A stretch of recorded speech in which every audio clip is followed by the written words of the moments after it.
ইবনে বতুতার নাম নিশ্চয়ই আমরা শুনছি। বিশ্বের সবচেয়ে শ্রেষ্ঠ একজন ভূপর্যটক ছিলেন। তা উনি একবার ঘুরতে ঘুরতে বাংলাদেশে চলে আসছেন।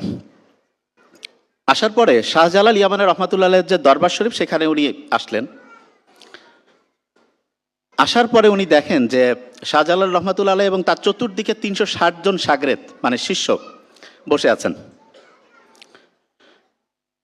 কিছুক্ষণ দাঁড়িয়ে থাকার পরে শাহজালাল রহমাতুল্লাহের চোখ খুললেন। শাহজালাল রহমাতুল্লাহ এবং তার চতুর্দিকে যে সাগরেদ ৩৬০ জন ছিল, প্রত্যেকে সাদা পোশাক পরেছিল, সাদা পোশাক। তো ইবনে বতুতা বলল যে আমি সারা পৃথিবী ঘুরছি, বহু জায়গায় গিয়েছি, এইরকম অদ্ভুত একজন বসে আছে, তার চতুর্দিকে ৩৬০ জন এবং প্রত্যেকেই সাদা কাপড় পরে আছে, এইটার কারণটা কি? শাহজালাল রহমতুল্লাহ বলল যে সাদা পোশাক পরা হচ্ছে রাসূলুল্লাহ সুন্নত, সাল্লাল্লাহু আলাইহি সাল্লামের সুন্নত এটা। তা উনি বললেন যে এটার সুন্নতের পিছনে নিশ্চয়ই কোনো উদ্দেশ্য আছে, আপনি কি একটু বলতে পারেন যে এটার লাভটা কি? তখন উনি চোখ বন্ধ করলো, কিছুক্ষণ পরে চোখ খুললো, বলল যে সাদা পোশাক যদি কেউ সব সময় পরে, তাহলে তার রোগে আক্রান্ত হওয়ার যে পার্সেন্টেজ সেটা কমবে। কেউ যদি সবসময় সাদা পোশাক পরিধান করে, তাহলে তার রোগের প্রতি প্রতিরোধ যে ক্ষমতা সেটা বাড়বে। তখন ইবনে বতুতা বললেন যে আমি সারা পৃথিবীতে বহু হাসপাতালের মধ্যে গিয়েছি, সেই হসপিটালে যে ডক্টর দেখেছি, ডক্টরদের প্রত্যেকের গায়ের যে পোশাকটা সেটা সাদা।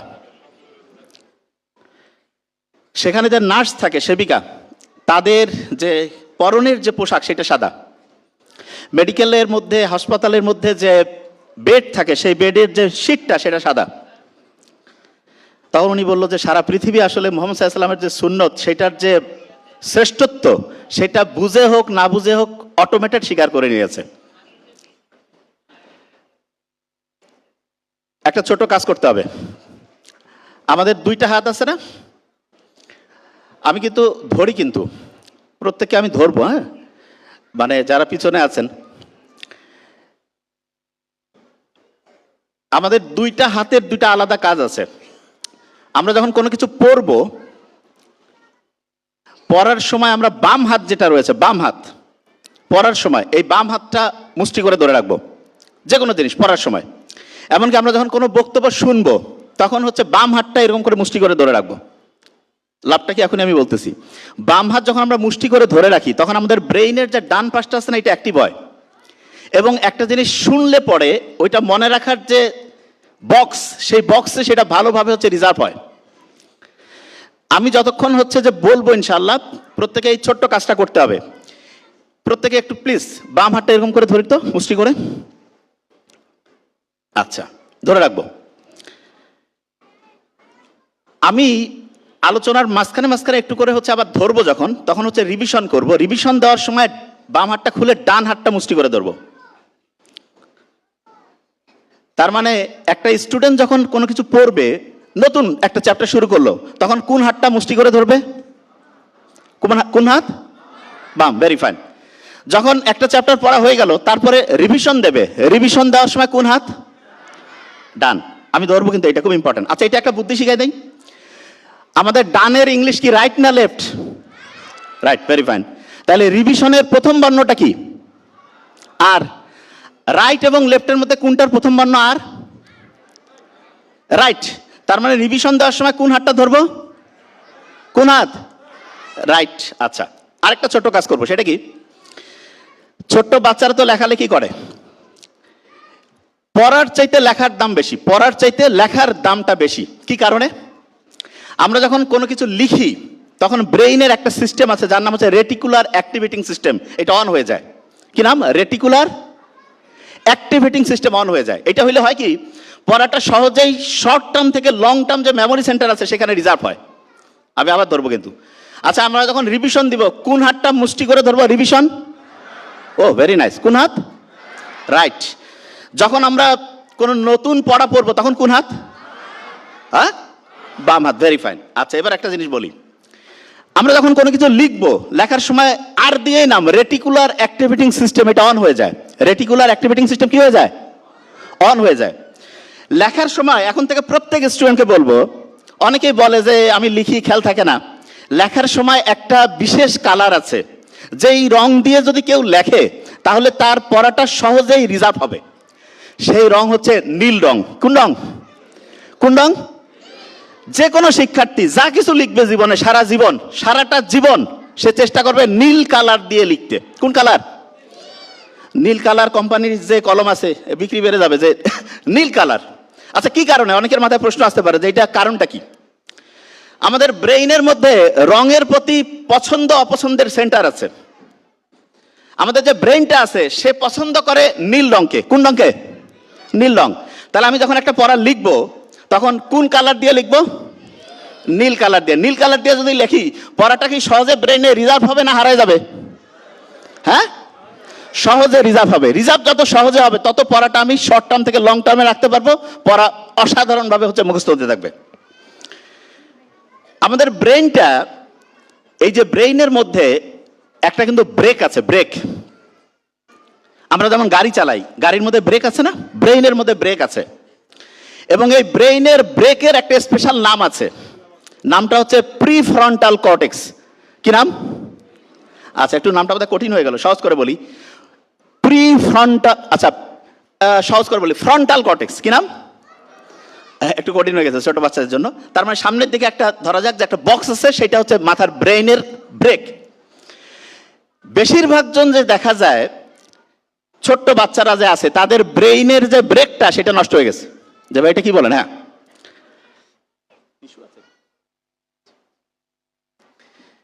ব্রেইনের যে ব্রেকটা আছে এটা যে নষ্ট হইলো, এটার কারণটা কি সেটা আমরা আবিষ্কার করব। এবং এখানে একটা কথা বলে রাখি,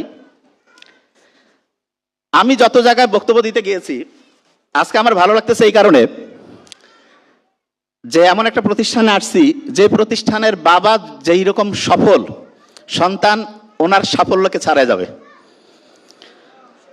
শায়েখ আব্দুর রাজ্জাক, ওনাকে তো আমি, উনি তো আমাকে চেনার কথা না, ওনাকে আমি অনেকদিন থেকেই ছোটবেলা থেকে দেখতাম।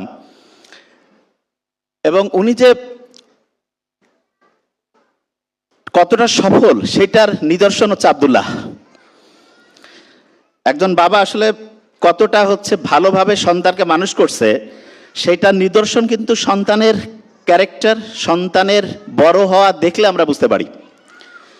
তা শায়েখ আব্দুর রাজ্জাক উনি নিজের আলোয় যতটা উদ্ভাসিত, আজ থেকে 30-50 বছর পরে যখন ইতিহাস লেখা হবে, আমার ধারণা ওনার পরিচয় আলাদাভাবে তো আছেই, কিন্তু ওনার সন্তানের জন্য ওনার পরিচয় আরো বেশি অনেক বাড়বে ইনশাআল্লাহ। আমরা দোয়া করি ইনশাআল্লাহ। যে জিনিসটা বলতেছিলাম, আমি যত জায়গায় যাই কখনো কিন্তু এরকম পাই না যে সাধারণত বাবা অসাধারণ হয়েছে, সন্তান অসাধারণ। তার মানে হচ্ছে যে বাবা নিজে যেটা অন্যকে বলছেন সন্তানের ক্ষেত্রে সেইটাই উনি অ্যাপ্লাই করেছেন। শুনতে হবে কিন্তু, আমি ধরবো। এবং আমরা অনেকে জানি কিন্তু অ্যাপ্লাই করি না, এই কারণে অসাধারণ হইতে পারি না। জানি কিন্তু অ্যাপ্লাই করি না। উনি যেটা জানেন উনি এটা মনে প্রাণে বিশ্বাস করেন এবং এই জন্য উনি অ্যাপ্লাই করেন। অনেকেই বলে যে ওনাকে দেখলেই অনেকে একটা ভয়ের তটস্থ ভাব হয়ে যায়, না জানি কি করে। আমি সত্যিটাই বলি, কিন্তু ওনার যে আন্তরিকতা, আমি তো আজকে ফার্স্ট দেখলাম। আমার শ্রদ্ধেয় নানা ছিল এরকম আন্তরিক, তা উনি আল্লাহ ওনাকে বেহেশত নসিব করুক। তো ওনার সাথে চেহারার মিল আছে আলহামদুলিল্লাহ। তা আমি যখন একটা জিনিস লক্ষ্য করলাম যে ওনার ছেলে যখন বক্তব্য দেয়, এরকম কয়েকটা স্পিচ আমি শুনছি, কতটা মনোযোগের সাথে ওনার স্পিচগুলো শুনে। আব্দুল্লাহর স্পিচ, শায়েখ আব্দুর রাজ্জাক উনি কতটা মনোযোগ দিয়ে শুনে। যে কোনো সন্তানের কথা যদি আব্বা আম্মা এরকম মনোযোগ দিয়ে শুনে, আশা করা যায় সেই সন্তান অসাধারণ হবে। এখানে আমরা যারা মা বাবা আছি, যে জায়গায় আমি বলছিলাম সন্তানের যে ব্রেক নষ্ট হয়ে গেছে, শুনতেছি ধরবো কিন্তু, এই ব্রেক নষ্ট হওয়ার 1 নাম্বার কারণ হচ্ছে মা বাবা তার সন্তানের কথা মন দিয়ে শুনে না। এখানে যারা মা বাবা আছেন আপনারা নিজেরা একটু বুকে হাত দিলে বুঝতে পারবেন যে সন্তানের কথা মনোযোগের সাথে শুনেন কয়জন? শুনে না। এবং বিজ্ঞানীরা এখন দেখছে প্রত্যেকদিন যদি সন্তানের কথা 15 মিনিট করে মনোযোগ দিয়ে শোনা যায়, 15 মিনিট, তাহলে সেই সন্তানের যে ব্রেইনের ডেভেলপমেন্ট সেটা ভালো হয়। ব্রেইনের যে ব্রেক সেটা সবসময় একদম অটোমেটেড ওয়েতে কাজ করে। এখন অনেকে বলবে যে না আমার সন্তানের ব্রেইনের ব্রেক ঠিকই আছে। আপনার সন্তানের ব্রেইনের ব্রেক ঠিক আছে না নষ্ট হয়েছে এটা বোঝার জন্য সহজ কিছু বুদ্ধি আছে। 1 নাম্বার বুদ্ধি হচ্ছে আপনার সন্তান যেই কাজটা করা উচিত না সেটা খালি করতেই থাকে করতেই থাকে করতেই থাকে। কিরকম?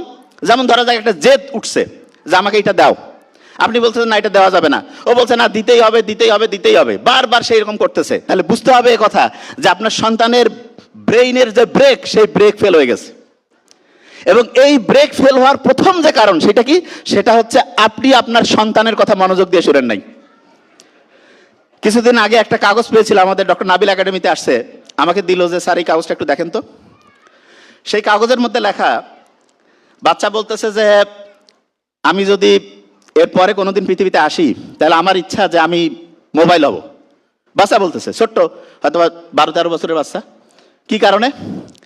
কারণ মা বাবা যখনই তার আশেপাশে বাসায় থাকে, মোবাইল নিয়ে বাপ মা বসে গেছে, বাচ্চার কথা শুনে না। এবং এটা বেশিরভাগ লোকজনের এই প্রবলেম, সন্তানের দিকে ফোকাস নাই, মোবাইল নিয়ে বসে আছে, গল্প গুজব করতেছে, কিন্তু মোবাইলের প্রতি তার ফোকাস, বাচ্চার প্রতি ফোকাস নেই।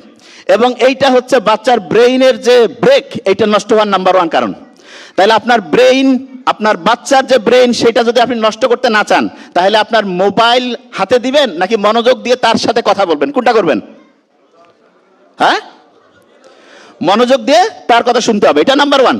মনোযোগ দিয়ে তার কথা শুনতে হবে। এইটা যদি আপনি করেন, আপনার বাচ্চার যে ব্রেইন আছে, সেই ব্রেইনের যে ব্রেক, সেটা ঠিক হইল, 1 নাম্বার। 2 নাম্বার, আপনি দেখবেন বেশিরভাগ আব্বা আম্মা এখন সবচেয়ে বেশি সমস্যা যেটা বলে যে আমি খুব টেনশনের মধ্যে আছি, স্ট্রেসের মধ্যে আছি। আপনি শুনলে অবাক হবেন, একটা সন্তান যখন মায়ের গর্ভে আসে, সবচেয়ে গুরুত্বপূর্ণ হচ্ছে প্রথম 3 মাস, ফার্স্ট 3টা মাস সবচেয়ে গুরুত্বপূর্ণ। এবং এই 3 মাস বিজ্ঞানীরা এখন গবেষণা করে দেখছে যে ওই সময় মায়ের গর্ভে যখন বাচ্চা থাকে, প্রথম 3 মাস মা মোবাইলের সাথে কতটা কানেক্টেড, এবং সেইটার কারণে তার শরীরে যে রেডিয়েশন আসে, সেইটার কারণে সন্তানের মধ্যে রেডিয়েশনের ক্ষতিকর প্রভাব যায়। অনেক মা, বাচ্চা আসছে, সারাদিন কোনো কাজ কাম নাই, মোবাইল একের পর এক স্ক্রোলিং করতেছে, একের পর এক মোবাইল চালাচ্ছে, এবং মোবাইলের মধ্যে শিক্ষণীয় জিনিস দেখলে ওইরকম ক্ষতি নাই, কিন্তু বেশিরভাগ দেখবেন তো কোন জিনিসগুলো মোবাইলের মধ্যে মানুষ বেশি অ্যাডিক্টেড হচ্ছে, আন্দাজে গেম খেলতেছে, গল্প আড্ডাবাজি করতেছে। অথচ ওই মা যদি ওই সময়টা হচ্ছে কোরআন পড়তো, হাদিস পড়তো, বাড়ির হচ্ছে যে আত্মীয় স্বজন যাদের সাথে তার সম্পর্ক স্বাভাবিকভাবে ভালো রাখার কথা, সেইটা যদি রাখতো, অটোমেটিক মায়ের শরীর ভালো থাকতো, সন্তানের ডেভেলপমেন্টটা সুন্দর হইতো। তা আমাদের মায়েরা যখন গর্ভে বাচ্চা আনছে, প্রথম 3 মাস যেমন সন্তানের জন্য ইম্পর্টেন্ট, ঠিক তেমনি করে বাচ্চা যখন পৃথিবীতে আসলো, প্রথম 3 বছর খুব ইম্পর্টেন্ট।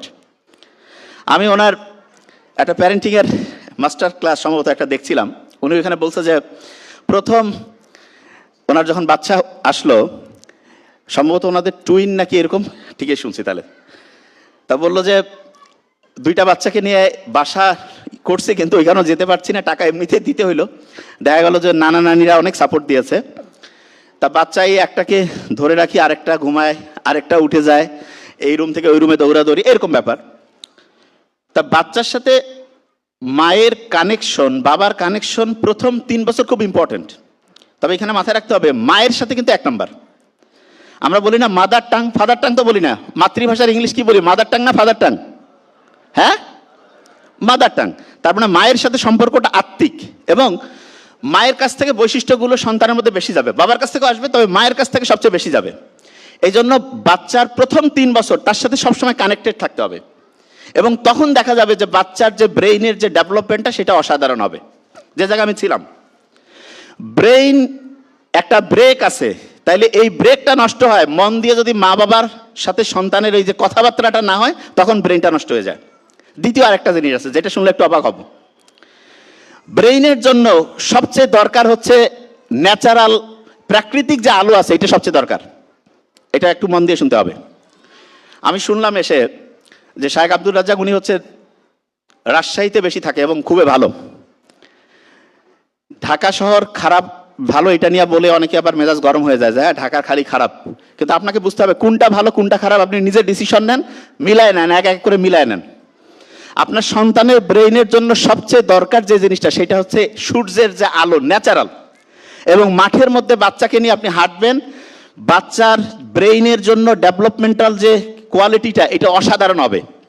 এখন আপনি চিন্তা করেন, মুরগি দেখছেন না, মুরগির মধ্যে একটা আছে না ব্রয়লার মুরগি, আচ্ছা, ব্রয়লার মুরগি যে সূর্যের আলোর নিচে থাকে না লাইটের আলোর নিচে থাকে?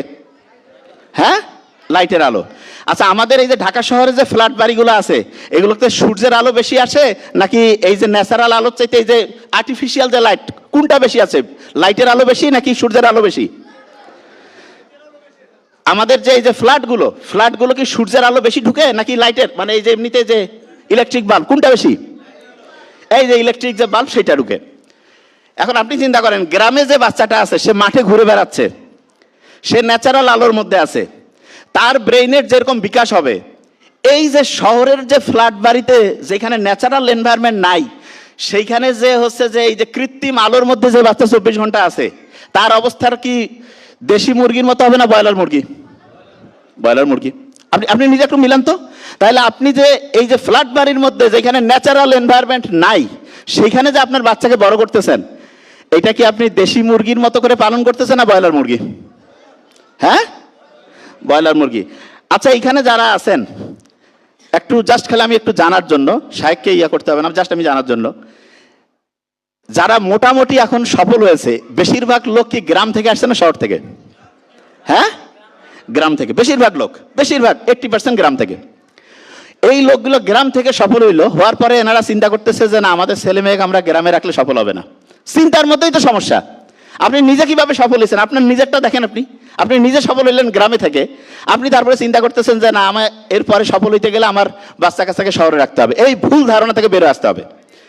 যে যেখানে আছেন সেই জায়গাটাকে গ্রামের মতো বানান। গ্রামের মতো বানালে সেই জায়গাটা থেকে আপনার সন্তান অসাধারণ হইতে পারে।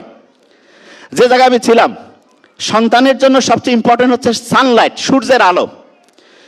শহরে যারা থাকেন, আব্বা আম্মা ভাই বোন সহ যারাই থাকেন, যেই ফ্যামিলিতে, সূর্যের আলোয় প্রত্যেক দিন 30 মিনিট হইলেও আপনার বাচ্চাকে নিয়ে হাঁটতে হবে। 30 মিনিট সূর্যের আলোর মধ্যে 30 মিনিট করে হাঁটতে হবে। তাহলে সূর্যের আলোর নিচে 30 মিনিট করে হাঁটবেন। একটু হাতটা উঁচু করে দেখান তো, কারা কারা হাঁটতে পারবেন? আচ্ছা, ভেরি নাইস, হাতটা নামান। আচ্ছা, পড়া রিভিশন দেওয়ার সময় কোন হাত ধরতে হবে? এবার একটু রিভিশন দেই, ধরি। এখন মন দিয়ে যদি কথা না শুনি, ব্রেনের ব্রেক ঠিক থাকবে না নষ্ট হবে? নষ্ট হবে। আচ্ছা, যখন আমি নতুন পড়া পড়বো তখন কি ডান হাত ধরবো না বাম হাত? বাহ, ভেরি নাইস। কোন রঙের কালি দিয়ে লিখলে ব্রেন ভালো থাকবে? কোনটা? নীল। বাহ, ভেরি নাইস, নীল। আচ্ছা, আল্লাহ এই পৃথিবীতে একটা অসাধারণ বই দিয়েছেন না, কোরআন, অসাধারণ। কিন্তু এই বইটা পাওয়ার পরও মুসলমানরা যে নাম্বার 1 হইতে পারতেছে না, এখন, আগে হয়েছিল, এখন যে হইতে পারছে না, এইটার কারণটা আমাদের বুঝতে হবে। যে কারণটা কি? আমরা নামাজ পড়ি না সবাই? 5 ওয়াক্ত মোটামুটি পড়ি, প্রচুর লোক নামাজ পড়ি। নামাজটা হচ্ছে, আমি যেটা বলি যে নামাজটা যে আমি পড়লাম, এইটার মূল একটা তো আল্লাহর সাথে কানেকশন করা, তার সাথে এটার প্র্যাকটিক্যাল অনেকগুলো ব্যবহার আছে। নামাজের 1 নাম্বার যে প্র্যাকটিক্যাল ব্যবহার, সেটা হচ্ছে রেগুলারিটির সাথে একটা কাজ করা, ডিসিপ্লিন হওয়া। আচ্ছা, আমরা একদম ঠিক সময় ঘুম থেকে উঠি, এরকম কারা কারা আছি? হাত উঠাই তো। ঠিক সময় মানে দৈনিক একই টাইমে? আচ্ছা, ভেরি ফাইন, হাঁটা নামাই। নামাজ যদি আমি প্রত্যেক দিন একই সময় যে পড়ি, ওইরকম প্রত্যেকটা কাজ যদি আমি রুটিন করে একই সময় করি, তাইলে আমি ওই কাজটার মধ্যে 1 নম্বর হইতে পারবো। যদি আমি রেগুলার করি, তাহলে আমি নামাজ পড়লাম রেগুলার, কিন্তু আমি একটা কাজ রেগুলারিটি মেনটেন করতে পারলাম না, তাহলে নামাজের যে উদ্দেশ্য সেটা কি থাকলো? নামাজের ওই উদ্দেশ্য থাকলো? আচ্ছা, একটা ঘটনা বলি, তাহলে বুঝতে পারবে। আচ্ছা, ইংরেজির প্রথম বর্ণটা কি?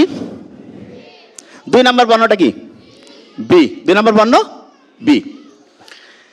বি দিয়ে মাথার মধ্যে যে একটা জিনিস থাকে, তার নাম কি? ব্রেইন। Very fine. ব্রেইনের 2টা সাইড আছে। কয়টা? 2টা। তার মধ্যে যে ডান পাশটা আছে না, কোন পাশ? এটা আমাদের শরীরের বাম সাইডটা নিয়ন্ত্রণ করে। কোন সাইড? আর বাম সাইড যে ব্রেনের আছে, এটা ডান সাইডটা নিয়ন্ত্রণ করে। কোন সাইড? ডান সাইড। বামটা ডান, ডানটা বাম। আচ্ছা আচ্ছা, এরকম করে যদি আমি এই যে ডান বাম করি, একটা ইংরেজি অক্ষরের মতো হয় না, এক্স?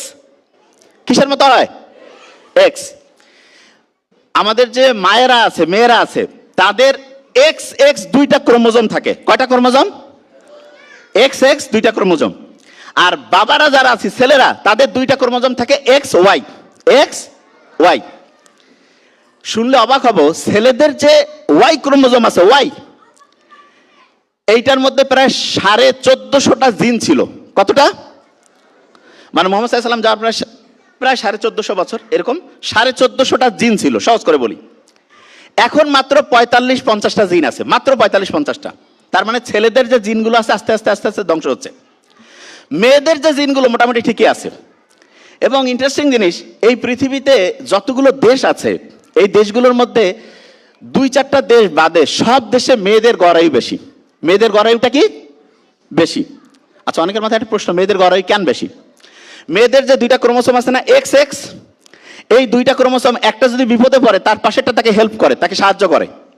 আমি এটাকে বোঝার জন্য এরকম করে বলি, একটা ফ্যামিলিতে যে ভাই বোন থাকে, এরা যদি একজন আরেকজনকে হেল্প করে তাহলে এদের বৈশিষ্ট্যটা মেয়েদের এক্স এক্স ক্রোমোজোমের মতো হইলো। আর যদি হেল্প না করে তাহলে ওই যে এক্স ওয়াই ছেলেদের মতো হইলো। যদি হেল্প করে তখন এক্স এক্স, দুইটা একই রকম, একজন আরেকজনকে হেল্প করতেছে, তাহলে কি মানুষের উন্নতি বেশি হবে না ক্ষতি হবে? হ্যাঁ, বুঝতে পারেনি? আমি এটা একটু সহজ করে বলি। ধরেন এই 2টা ক্রোমোসোম হচ্ছে মেয়েদের, একই রকম। এইটা যদি কোনো বিপদে পড়ে এ তাকে হেল্প করে, এ যদি কোনো বিপদে পড়ে এ তাকে হেল্প করে, এবং শেষে দেখা যায় দুইজনে উপকৃত হয়। আর ছেলেদের ক্ষেত্রে এইটা এবং এইটা আলাদা আলাদা হওয়ার কারণে কেউ কাউকে হেল্প করে না। তা সারা পৃথিবীতে মেয়েদের যে গড়ায়ু বেশি, মেয়েদের প্রত্যেকটা ক্রোমোসোম একটা আরেকটাকে হেল্প করে। হেল্প করার কারণে তার গড়ায়ু বাড়তেছে, রোগের সাথে ফাইট করার ক্যাপাসিটি বাড়তেছে, বেশি দিন বেঁচে থাকতেছে। তাহলে আমরা যারা ফ্যামিলিতে থাকি তারা যদি একজন আরেকজনকে হেল্প করি, একজন যদি আরেকজনকে হচ্ছে সহযোগিতা করি, তাহলে কি উন্নতি দুইজনকারে হবে নাকি ক্ষতি হবে?